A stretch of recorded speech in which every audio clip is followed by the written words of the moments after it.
Guys welcome back to my channel. नयाँ दिन नयाँ भ्लगबाट सुरुवात गरौँ। आज रहेको छ आमा आउने औँसी। ह्याप्पी मदर्स डे सबैजनालाई। मैले बिहान चिया खानालाई डेरीबाट पनि किनेर ल्याइसकेको छु। माइ गड यस्तो गर्मी छ हेर्न सक्नुहुनेछ। आजको मौसम बिहानै घाम लागेको छ। म चाहिँ अब सबै सामानहरू रेडी गरेर आइपुगिसकेको छु घर। अब हाम्रो त सबै खाना रेडी भइसकेको छ। हेर्न सक्नुहुनेछ भिडियोमा।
मुख हेर्ने कार्यक्रम सिद्धियो आमाको र खाना पनि खाइयो। हजुर हजुर के गर्दै हुनुहुन्छ? कामहरू पनि सिद्धिसकेको छ। घरको माहौल अहिले यस्तो सबै रेडी भयो। भाँडा नि माझेर सिद्धियो। मेरो दाइ र भान्जोको चाहिँ यस्तो हालत छ। चलै हो रमाइलो छ। तर माहौल एकदमै गुड छ। Once again happy mother's day सबैजनाको मम्मीहरूलाई। Lots of love.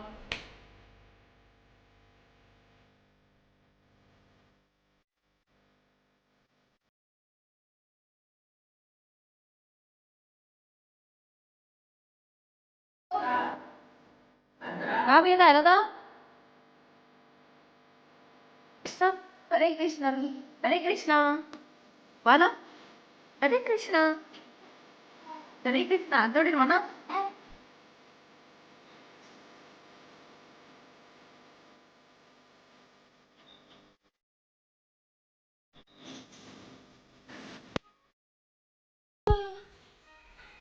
सो साथीहरू हजुरले देख्न सक्नुभएको छ र माहौल हाम्रो घरको फ्यामिलीहरू चाहिँ एकदमै ह्याप्पी छ। सबै कामहरू सिद्धिहाल्यो यताउता गरेर। अब चाहिँ कम्प्लिटली नै सिद्धियो। सबैजना आफ्नै तालमा बसिरहनु भएको छ, रेस्ट गरिरहनु भएको छ। म चाहिँ यहाँ छतमा आएर भिडियो बनाइरहेको छु डिस्टर्ब नहोस् भनेर। त्यही हो अब चाहिँ पानी पर्ला बादल जस्तो भएको थियो। दिउँसो यस्तो गर्मी भएको थियो, अहिले चाहिँ बादल छ एकदमै। अनि त्यसपछि त्यही हो आज मदर्स डे भएर पनि सबैको घरमा खुसियाली छाएको होला। सबैजना दिदी बहिनी दाजुभाइ सबैजना भेट हुनु भएको होला, ग्यादरिङ हुनुभयो होला घरमा होइन। आई होप सबैजनाको रमाइलो होस्, झगडा नहोस्, सबैजना खुसी नै रहोस्। Thank you so much for watching this video. Like and subscribe मन पऱ्यो भने सेयर पनि गरिदिनु होला। सब्सक्राइब गर्न चाहिँ नबिर्सिनु होला। हजुरहरूले भिडियो हेर्नुहुन्छ तर सब्सक्राइब गर्नु हुँदैन, त्यसैले सब्सक्राइब चाहिँ सबैभन्दा सुरुमै गरिहाल्नु होला। हिजो अस्ति चाहिँ मैले भ्लग राख्न पाइनँ, त्यसको लागि सरी, किनकि म बिजी नै थिएँ होइन। त्यही हो साथीहरू, आनन्द राम्रोसँग बस्नु होला। Stay safe and happy by.